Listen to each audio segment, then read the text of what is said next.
Hello everyone, welcome to Rockstar Gaming. My name is Eric. Today we are going to be going over the newest updates for days 15, 16, and 17 for the Zombicide White Death campaign. Again, no major expansion was announced. However, there were a few other little packs that were announced that I decided, you know what, let's go ahead and do a video, because again, if I'm waiting for another expansion to do a video, like I did in the past for like Marvel United, probably not going to do many videos on this. So figure we go ahead and do another update video since at least 10 new updates have come through. So let's go ahead and take a look at what was announced. So as I said, we have a whole new 10 different updates to take a look at in this video. First, as always, we're going to take a look at the numbers just because I want to.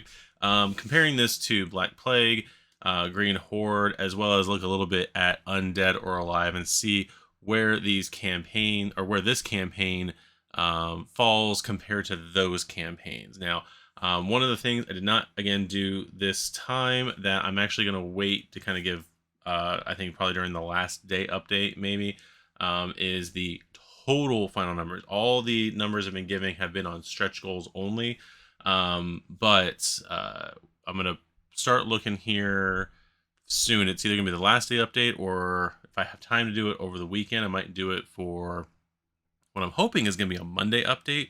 But I kind of want to look at total number of survivors and total number of zombies that were announced during the whole entirety of the thing. That's why I kind of want to wait till the end, because I don't want, between all the, in like Black Plague, there was at least 10 different artist packs, and trying to figure out which packs were baked in as stretch goals or which packs were announced. I got to go kind of through all of that. Same thing with Green Horde. There was a lot of artist packs that were, or a few artist packs that were announced. Undead or Alive, I think there was one. And there hasn't been an artist pack that I can think of yet in this campaign. Everything for this has been,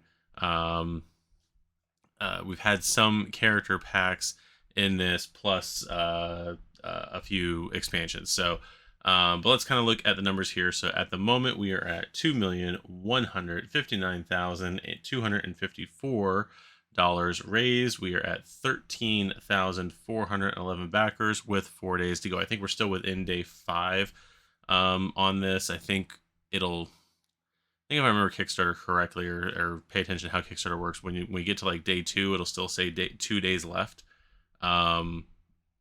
But once it hits the 48-hour mark, that's when you're going to start seeing the hours go through. So that's basically that's going to work. So looking at our numbers on my side over here, as far as comparing it cost-wise or pledge-wise to the other campaigns, we, for Black Plague, had unlocked completely on day 17. At the end of day 17, it looks like 2,200,000. What I failed to say on that one is that the character Thundergut, at the same time, the update that they mentioned him, they also mentioned the Abomin Alpha, which is a new abomination that wasn't unlocked until day 18. Thundergut, again, was the only thing announced and unlocked during this period for Black Plague, so there wasn't any like major increase in actual total survivors, but, or any other character for that matter. But at some point during that day, they hit 22 or $2,200,000. So we're 40 grand below that as far as day 17 total for there. During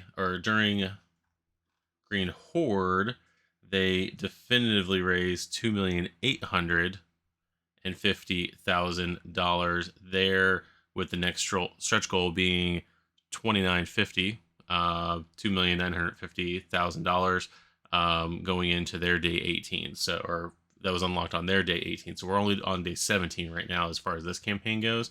And then for I don't know why I have it written in a whole different spot.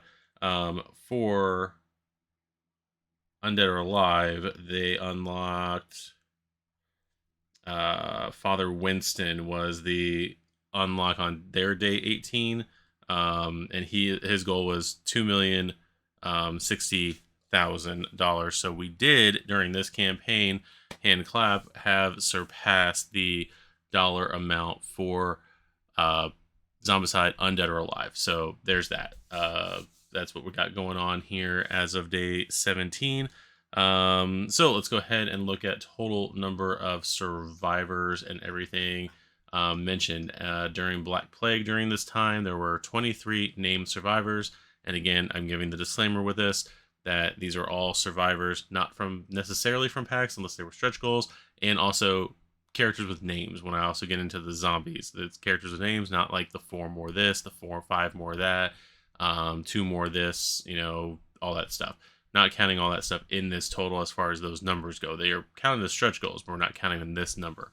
Black Plague at this point had unlocked 23 survivors in stretch goals, and 2 abominations were unlocked in stretch goals. There's a third at this point in their campaign abomination that was waiting to be unlocked. Green Horde, they had unlocked at this point 24 survivors from the game, and 7 abominations with still 3 necromancers. Undead or Alive unlocked 49 survivors, 8 abominations, and 8 special walkers at that point. And then this campaign so far has unlocked 2 card packs, 46 survivors, 12 abominations, 3 named necromancers, plus I think 3 different types of walkers from the daily unlocks, and a necromancer, or no, not necromancer, 1 brute and 1 runner from the special zombies. So that's what we got going on in this campaign as far as numbers go. Like I said, we are definitely tracking that we are raising more and unlocking more from than Undead or Alive. We've unlocked, like I said, more stretch goals. Not counting daily unlocks, we've unlocked 53 stretch goals in White Death. At this point, unlocked, there were 40 stretch goals total unlocked in Green Horde, counting the 1 extra necromancer, 4 runners, all that stuff. And then Black Plague, with all the extra stuff they had, they unlocked, not me because I wasn't part of this campaign, 49 stretch goals in Black Plague, and that's counting they had stretch goals for 3 new vault cards, a bunch of 4 NPC zombies, a dice bag, dice tower, all that stuff. So those were all counted as stretch goals in that campaign. That's why the stretch goal number is 49, but the unlocked survivors. Now again, this is me needing to do more research for the next video, and I will do that. But that's, again, the low number for Black Plague, especially, is because they had 10 different artist packs throughout the campaign. They only had 1 expansion that they only mention at the beginning of the campaign. It wasn't even something that was like announced throughout the campaign. It was I think it was actually unlocked during the beginning of the campaign. So that's why the survivor numbers look low there when I'm going over this. But again, I'm concentrating on just the stretch goals and everything that's coming out through the updates. White Death also has the advantage of they've got 16 different characters that have been unlocked from daily unlocks. So it's not even stretch goals they're getting. So, but yeah, that is what's going on there. So let's go ahead now, and while I'm looking at this, and we'll go ahead and look at the first updates from the time period that we're looking with, starting with meting out divine punishments. So on the 19th, yes, on the 19th of April here, we unlocked Lakshmana. Gonna butcher them all. Don't butcher all the names. Sorry. We unlocked him with the help of the 3D battlements and the extra tile pack, which again are things that I will definitely be adding to my pledge either now or during the pledge manager. But the next stretch goal at 2 million exactly is going to be Ori Ori Surahimi. Yeah, so we'll go with that. She possesses such skill with bow that she reaps in multiple kills with a single shot, while most archers will be forced to compromise on accuracy to achieve such a feat. She coolly fires more arrows as the battle escalates. Volley after volley, she wipes out her foes from afar, extinguishing the ranks of oncoming zombies. For this character, I have that she was a female warrior in the Sengoku period. So there is a little bit of backstory on that. I know it's just one line, but it's enough that we basically know that these are going to be historical figures and where they're coming from. I believe that's that for that update. Yep. So the next update was for a daily unlock, the Art of War. So the daily unlocked was Sun Tzu. I have here that he was a Chinese philosopher, general, and writer, and he wrote literally the book, The Art of War, which is a book that has been um, uh, analyzes various warfares and whatnot, and has been analyzed by both Eastern and Western strategists and whatnot. So there is that character right there. And then it says, what will be unearthed tomorrow? So that is the clue for the unlock number 15, which we'll get to in a little bit. The next update is going to be kind of going back and talking about something that was announced at the beginning of the campaign, is Lacuna Coil and Zombicide collaboration. So this is a whole thing here on that partnership that the band did with CMON for Zombicide White Death, with making the music specifically for the trailer for this campaign. They got their own survivors.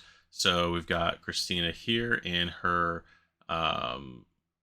character model goes over her spell casting, ability to cast extra spells to eliminate more zombies or cast enchantments on her party members to give them useful buffs. So there's that. We've got Andrea right there, and his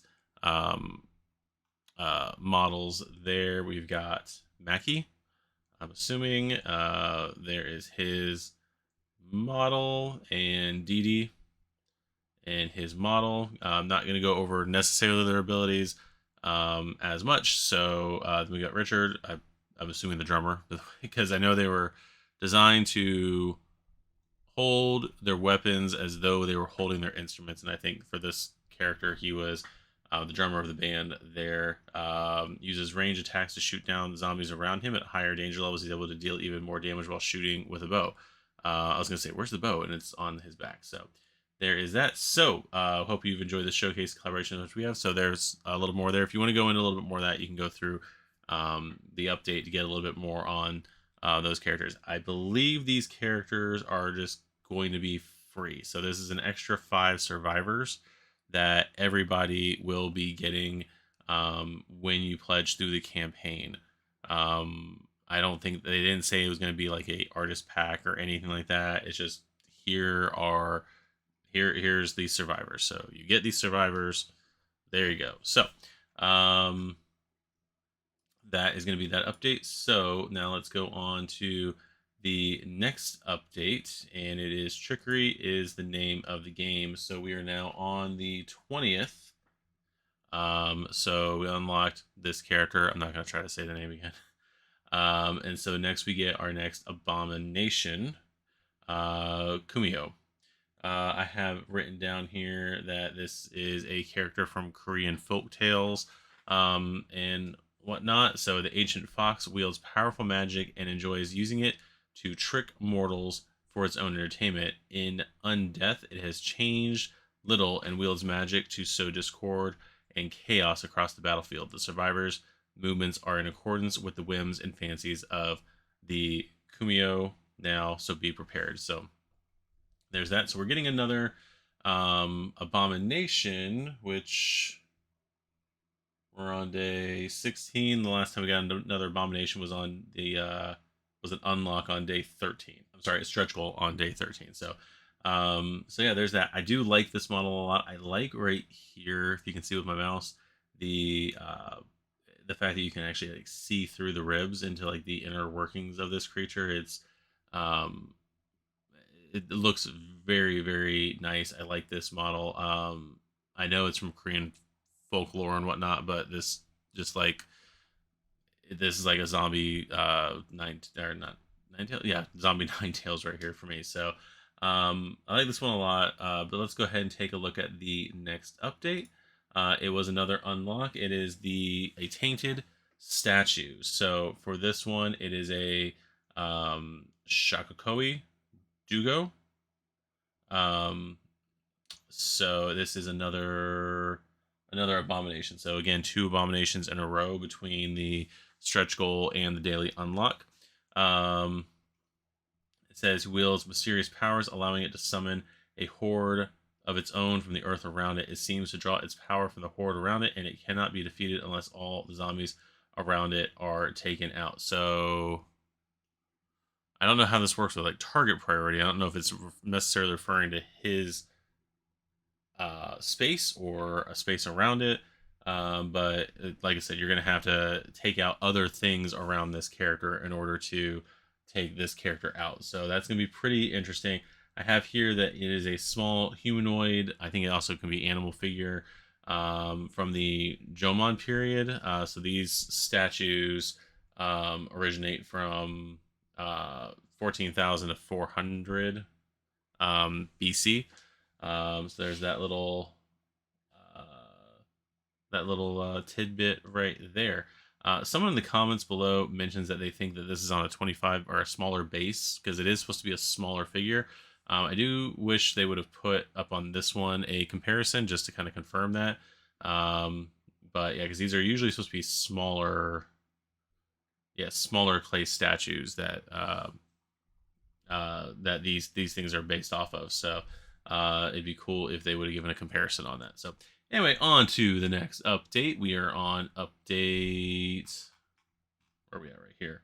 That's update 75. So update 76. We're going to do the stars have aligned. This is going to be for a new another new pack. Talks about a group of warrior monks that set out from their homeland to explore the Western lands, seeking out new methods of unlocking their powerful martial arts. So it's called the Celestial Knights, $20 add-on for the game. Today we're delighted to reveal a special Kickstarter optional buy, the Celestial Knights character pack. Optional buy provides you with Celestial Knights survivors with special rules to use in your Zombicide fantasy games.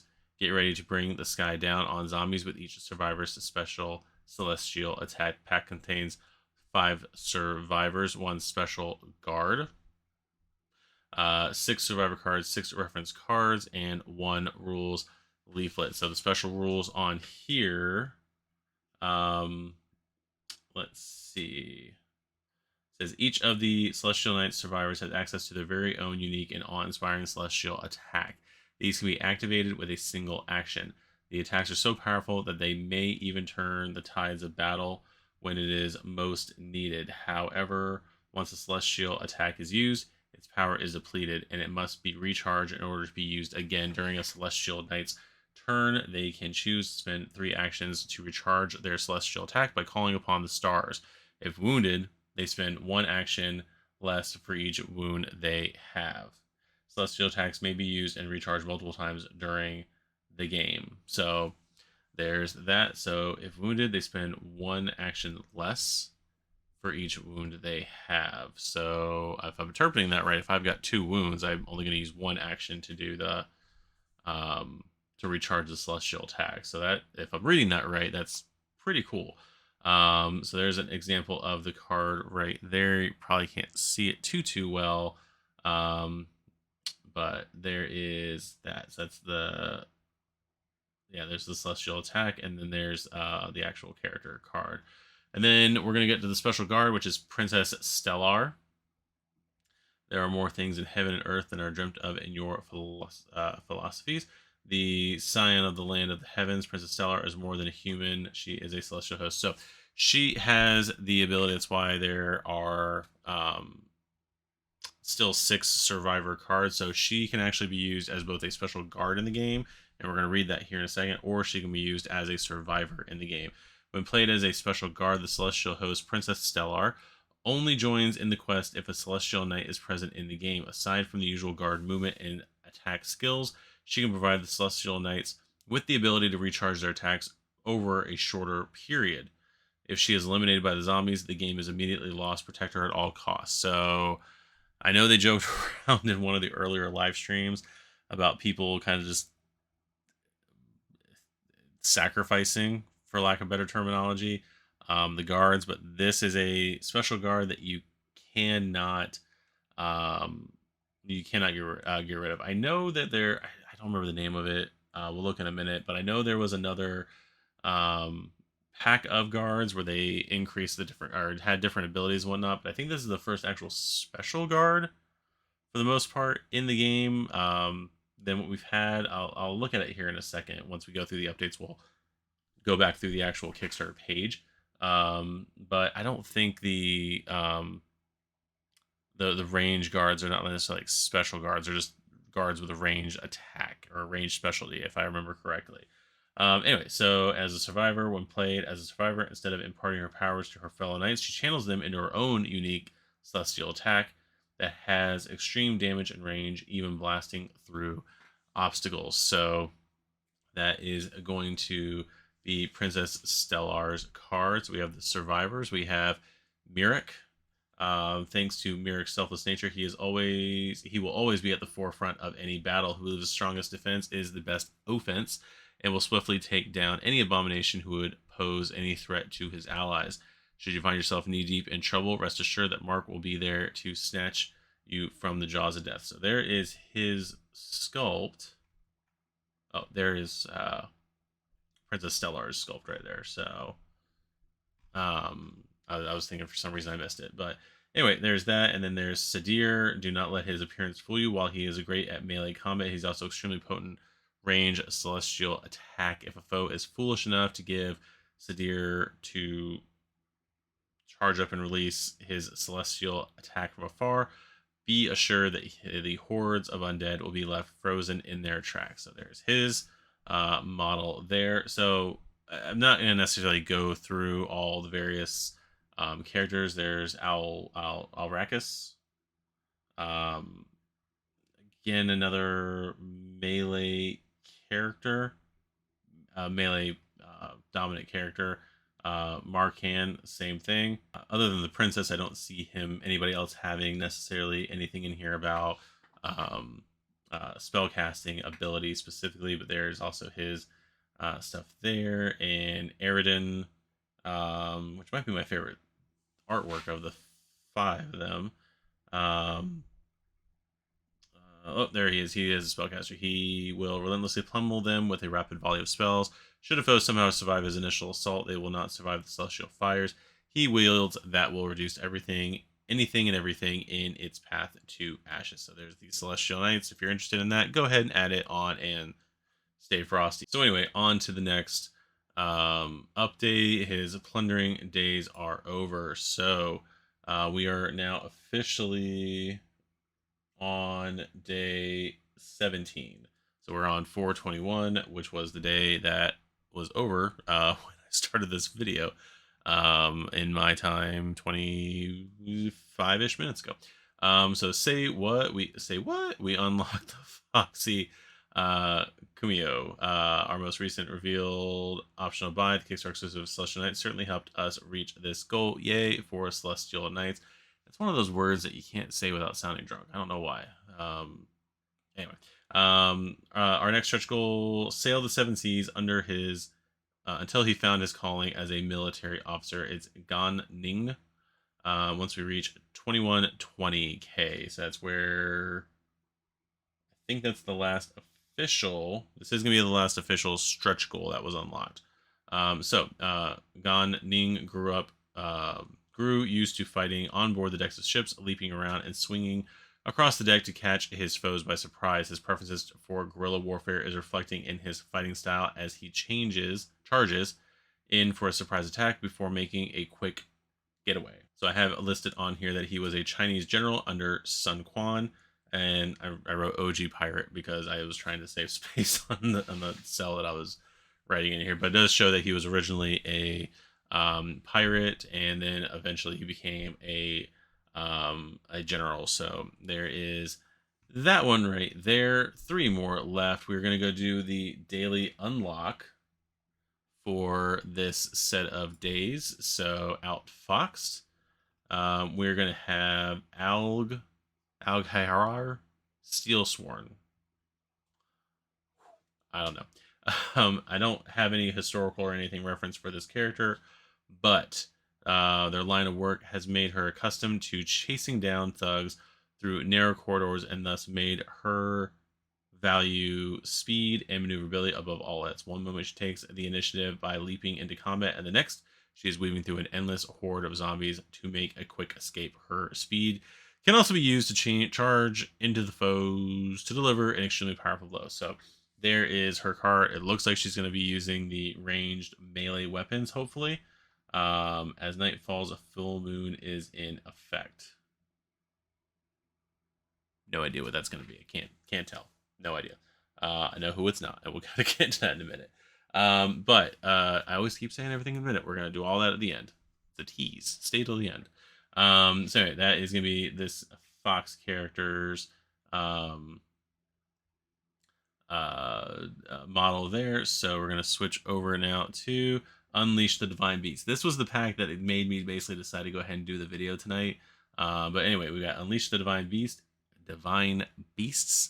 Hail survivors. The 4 divine beasts are considered the ancient guardians of the world, each associated with a cardinal direction, a color, a season, and a set of virtues. While their origin is shrouded in mystery, they are highly revered throughout the land. Despite their significance, only the most devoted priests truly believe in their existence until the zombie plague's corrupting influence cause these elemental powers to manifest themselves. Infected incarnations of the divine beast now appear to survivors seeking aid through combat and a fiery purification. Once their spirit is cleansed and liberated, the divine beasts bestow elemental powers upon their benefactors as a blessing. So it says 4 abominations, 1 abomination card, 12 divine beast action cards, 4 skill cards, 1 rules leaflet. Unless it's somewhere else, like, I really want to know which of these cards is the one bestowing the elemental power, or if it's something. We'll kind of scroll down here, see if it shows it, but we'll see what this says, because that's one of the things with all the different abominations and necromancers and everything, is they keep on mentioning you kill it and you get something. So other than adrenaline or XP or whatever you want to call it. So I'm really wondering where the boon is coming from and what card is showing it. Maybe this will kind of give us a little bit more into that. But these divine beasts are only $25, so we'll do math later. For $25, the optional buy contains 4 different abominations based on mythical creatures that bring a new level of challenge to your Zombicide game. This product is estimated to later hit retail for $30, so you can get this. None of, I'm sure some of these have said Kickstarter exclusive, and we'll go when we go back to the main page. We'll definitely see that. But even the ones that are not Kickstarter exclusive, like this pack right here, there's nothing showing a Kickstarter exclusive extra.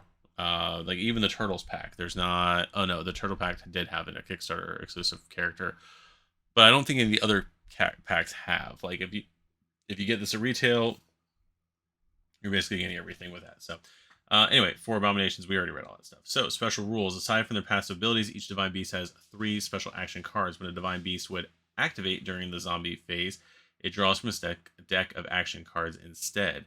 Then it performs the legendary actions described on the card, heralding waves of chaos across the board. Once a divine beast runs out of action cards in its deck, it vanishes from the board, signaling the spawn of the next divine beast.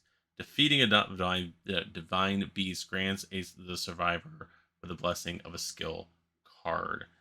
So there is that. So it performs the legendary action. So When a divine beast would activate during the zombie phase, it draws from its deck of cards instead. So instead of just doing a normal movement or whatever, you're actually moving, drawing a card during their activation and basically doing whatever it does. Once it uses up all 3 of its cards, vanishes the board, signaling the spawn of the next divine beast. So if you kill it though, or take it down before the 3rd card is drawn, do you stop the divine beast from spawning? That would be an interesting one there. So anyway, we have the abomination. So first we have the white tiger. The white tiger is full of power and raw aggression. It imparts its ferocity onto the zombies and the zones around it, giving them free opportunities to attack survivors. It hides amongst the horde, using the lesser zombies as shields against attacks. Weaker attacks will barely scratch its surface, and it requires at least 2 strikes with a melee weapon to break through its defenses. So 2 strikes, not 2 damage. So dual wielding? No, yeah, well, yeah, I guess dual wielding, some kind of thing. Or when you roll, you just have to hit 2. I don't know. So there's gonna be some stuff in there, interesting rules in there that you have to basically have better attacks in order to hit this thing. Then we've got the black tortoise, which I thought was cool with the serpent head on top of it. Black tortoise guards the north and heralds the coming of winter. It was among the first corrupted by the vile necromantic ritual, which have brought doom to the empire. Anyway, so the black tortoise makes use of its magical shell to fend off survivor attacks. Only striking it with a vault weapon will eliminate it. The black tortoise emboldens the zombies with its presence, increasing their defensive capabilities and making it harder for survivors to take them down. This is an awesome, awesome sculpt right here. I like it a lot. Vermilion Bird Phoenix. The Vermilion Bird guards the south, and it's a creature of the summer's heat and fire. So there's that. The majestic Vermilion Bird flies in the sky far above the reach of melee weapons. So only ranged attacks will be used to defend it. So we've got double weapons to hit it, vault weapons to hit it, and now range weapons to hit it. So it's going to go on the board, but it's technically up in the sky. For realism, I guess you can use like a flight stand of some sort on that. Grant zombies the blessing without a blessing of speed, giving the ability to close on survivors faster. So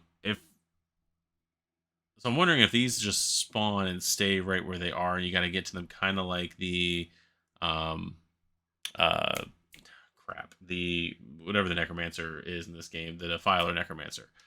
So I wonder if these just stay there or if they're moving, because if it's flying, technically it would be able to fly over the wall. So we'll have to see if that's going to be a thing or not in a year and a half from now.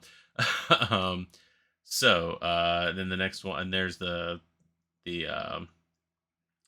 bird right there, the front view of the miniature, the back view of the miniature, and then we have the Azure Dragon. So this hopefully is the dragon that everybody has been wanting during this campaign. They do show it size comparison wise to a survivor here, so we'll look at that.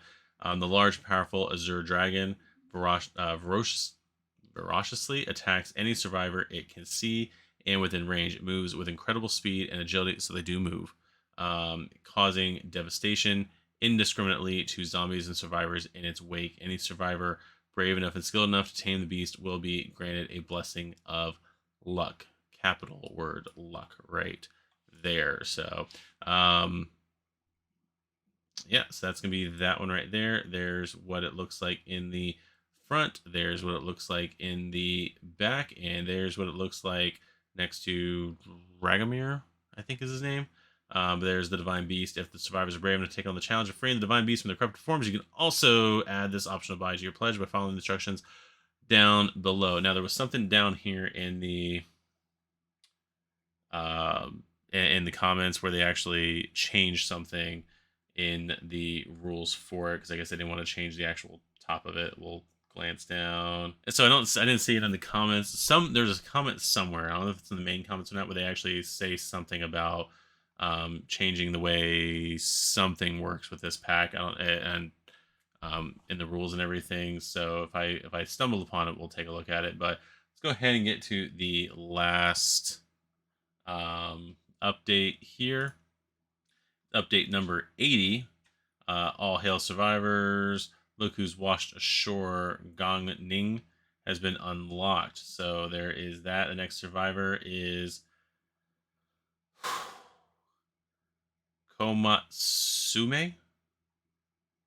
Komatsume. We're going to go with that. So, proficiency with the bow allows her to take precise, calculated shots at her enemies from much greater distances than many other marksmen. So, if everyone else has a 101, she might have a 02. She can carefully place shots that immobilize her enemies, halting the advance of large swaths of enemies by herself. Once they have stopped in their tracks, she could take her time to pick them off one by one. So I wonder if that's a modified version of the frost ability or the freeze ability. We'll just have to see on that. There are her models front and back. So yeah, that is going to be that is it. That's it for the thing. So that is all for the updates for Zombicide White Death up to this point. This is going to be update number 80.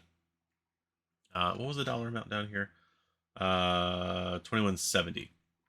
We are currently definitively now at 2160. So we still have 10,000 more to go. I am filming this video at 12:44 a.m. Is when this part of the video is where I'm at in this part of the video, at what time it is. I don't have to work tomorrow, so it's fine. But there's a chance maybe they might hit that other 10,000 while I'm asleep, because I would normally edit this video now once I'm finished and put it out in the middle of the night. That's not gonna happen. It's almost 1 o'clock in the morning, and I worked a 10-hour day or 10-hour shift at work, and I do not feel like staying up and doing that. It doesn't matter to you because this video is already out and I've already done this. But just so you know, my pain is what I want you all to know. But anyway, so this will be out tomorrow, Saturday. There's a good chance that this update will have already cleared, and even there might be something else announced. I don't think there's no way they're going to announce on a Saturday before the 48-hour mark is announced. I don't think they're going to announce another major expansion. If anything, there might be some character pack that gets announced over the weekend, or another set of dice, maybe. Stuff like that, smaller stuff. I'm assuming. I don't think if they're going to do another big pack, it's probably going to be Monday afternoon, and it will be when the all-in is announced. If that is happening on Monday, that will be when the next video we do comes out, and then after that, it'll be a Wednesday thing, Wednesday night, and yeah, that'll be the end of these Zombicide videos. So again, predicting 2 more videos at the very probably most, maybe a 3rd one depending on how things shake out. But yeah, we are. That's gonna be it here soon for us with these Zombicide videos. So just have to find something else that I can ramble on about and forget what I'm saying in the middle of a sentence. So we're going to take a look at the main game right here. So this is everything we've got right here for the main game. Let's take a look at we're going to take a look at pricing real quick in this, because I just want to see where we are at with the game. So right now we're at 110 for the core set. There's no other pledge for the expansions with the core set. They haven't announced it all in yet, if they are even going to do that. But anyway, we got the stretch goals with our 1, 2, 3, 4, 8, 12, 16, 24, 28, 32, 32, 36, 7, 8, 39 ish characters there. There is our zombies, all the different zombies we have encountered on our travels through the White Death here. And then there's the other with the update packs. We're getting a lot of stuff here. There's the daily unlock survivor. So what I say, 39, 40, 41, 42, 43, 44, 45, 46, 47. Does that go with myself? stuff there. Yep, it does. Matches 47. I said 46, but that's because I'm not counting the one we haven't unlocked yet. So everything is on there. So the first, we got the add-on campaign, or not campaigns, expansion packs here. So 110 plus 50 plus 45. So for just main expansions right now, we are at, let's see, 160, 205. So we're at $205 for just main expansions. That's adding Turtles to the game. That's adding Eternal Empire to the game. Then Crossfire pack, that's the one I was thinking of. So Crossfire is 35 plus 25 there. That's going to bring us to $60 for those two. So right now, if I know how to use a calculator correctly, adding in $110 for the main game, $50 and $45 for the two expansions, $35 for the Crossfire, $25 for Divine Beast, $25 for each Warlord pack, 25 for each Warlord pack, 20 for the Seven Samurai pack, 20 for the Celestial Knights, which I did not mention is from Celestial Knights. I have written down is a manga called Saint Seiya, or Knights of the Zodiac. I believe that's what that's from. And then another 20 for the Berserker Walkers. And if you're also going to get the extra tile packs, if you're also going to get the battlements, and then the two Frost packs, my calculatory device says that right now, Zombicide White Death, if you get everything, not counting anything else, it's going to be announced here soon. We are at $447. That is insane for a game that's advertising that it is coming out at 110. So it's a CMON game, so we all knew that was going to happen. So yeah, right now with all the stuff, we're at $447. This is why I am right now pledging for just the main game, and I will save up later on for the rest of it. So that is what we're doing there. So that's if you need the extra tile. If you don't need the extra tiles, it's $20 off. If you don't need the 3D battlements, you don't need. Then that's another $32 off. The Frost Dice, $10 off. Let's see, we're taking those off. We're just getting gameplay specific needed things, or not needed, not it's needed. Gameplay right now, if you're not adding in the extra tiles and everything like that, you're at $375 is where you're at for the game right now. If you're adding in all the extra stuff, you're at $447. So yeah, so that's just gonna be a little bit of cost stuff for you there. Yeah, but like I said, we'll go over more of this when I'm just kind of scrolling through the campaign, going down memory lane right now.